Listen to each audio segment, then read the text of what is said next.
Welcome to another episode of Big Lee's Corner.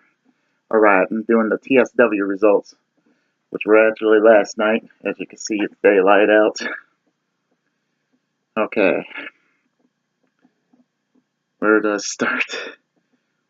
Alright, we began with Johnny Waltz coming to the ring, asking all the staff, wrestlers, referees, you name whatever it is, asking us all to come to ringside. And then Johnny Waltz opened the announcement that Zane Arkham is going to be retiring, maybe temporarily, taking some time off wrestling. Might add, Zane Arkham, kayfabe aside, was actually one of the promoters, Steve Mitchell. So we're going to have a new boss.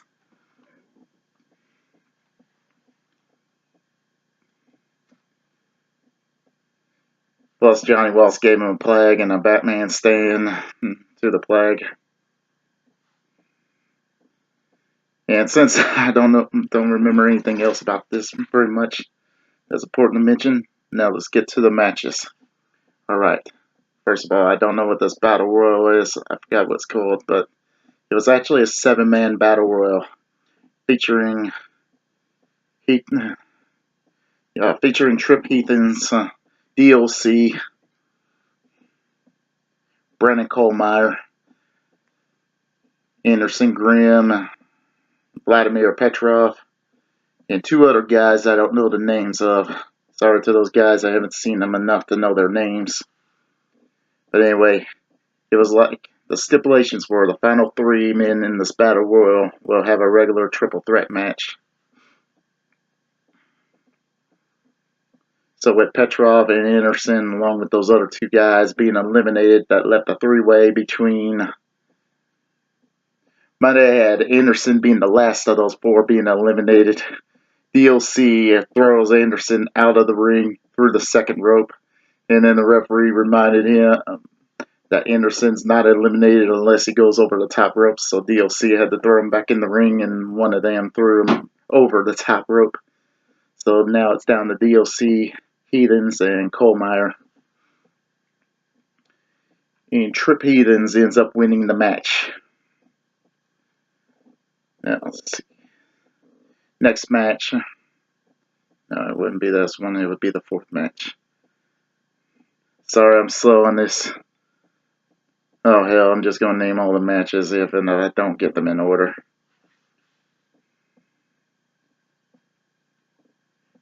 Jason Keller and Cole Adams taking on the Mass Mafia members. Which for some reason, one of them looks like Terrence and the other one suddenly looks like Vladimir Petrov instead of looking like Baron Dark. Sorry, I'm still remembering these guys' names. But anyway, earlier on in the match, Cole unmasked the one that looks like Petrov. And goddamn, in the face, he looks like Petrov in the face. But it couldn't be Petrov because Petrov doesn't wear 2 masks. He only wears 1. And then it was like the Terrence lookalike unmasked himself. He also looks like Terrence in the face, but that's impossible. Terrence doesn't wear a mask. But anyway, I forgot to mention, this was 2 out of 3 falls. Cole got a quick pinfall on the Petrov lookalike member. And then I think it was the Terrence lookalike getting a quick pin on Cole. So the first 2 pinfalls happened real quick. But the match ended with Cole and Jason finishing off the Vladimir lookalike member. God damn it, I'm fucking up. The Terrence lookalike member winning the match for their team.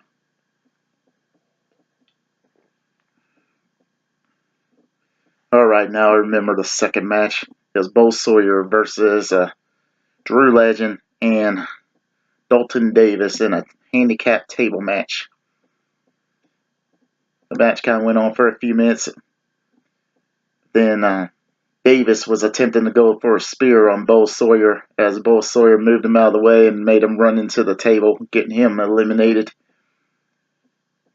And then for some reason, Dalton turns on Drew. I guess what was his name? I guess Papa Baker accidentally hit Dalton with the cane. So, because he mentioned something about don't use that cane on me again. Anyway, if I can remember how Bo finished him off. Bo ended up winning the match.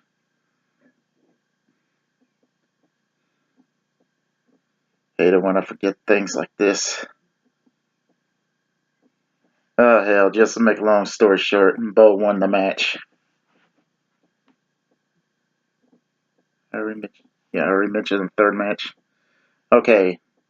Also, I meant to say after the second match, we all paying a tribute to a fan named Emma. Which, by the way, I hear Emma has been a TSW fan since the beginning. For me, I have not gotten to know Emma. I've only been in the TSW family for 6 months now. Yet I'm not really the sociable type, so I'm sorry I didn't really get to know her. But rest in peace, Emma.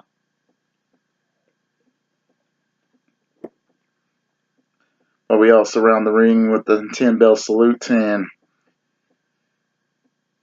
DLC and Zane and Papa Baker are all doing their announcement, paying their tributes to Emma. And then a couple of Emma's family members paying the tributes to her. So once again, rest in peace.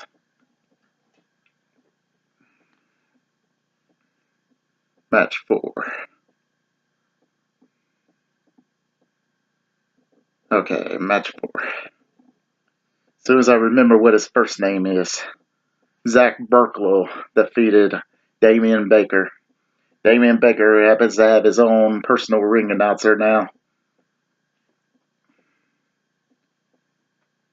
Couldn't remember the finish to the match.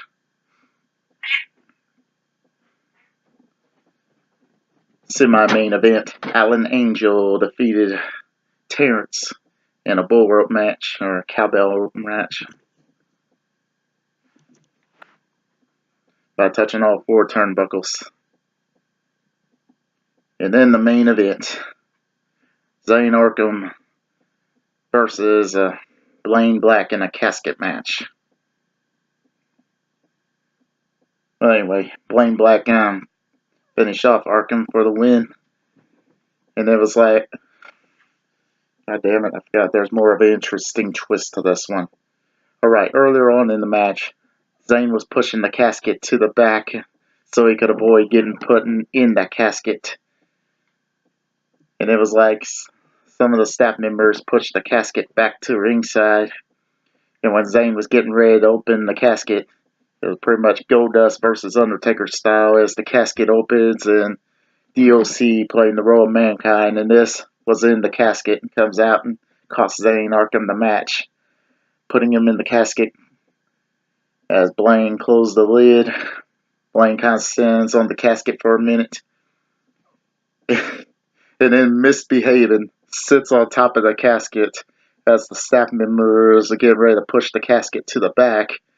Unfortunately, the wheels broke out from under the casket, so about 5 people had to come out and carry the casket to the back. The plan was for Zane to stay in that casket until he's in the backstage area. Yes, I do know some of the spoilers before then. So that wasn't really the part of the plan, so biggest botch of the night. Anything else? Well, I'm just going to wrap it up. Anyway, that's all for this episode of Big Lee's Corner. I'll try to have a nice day. And if you like this video, please like and subscribe for more.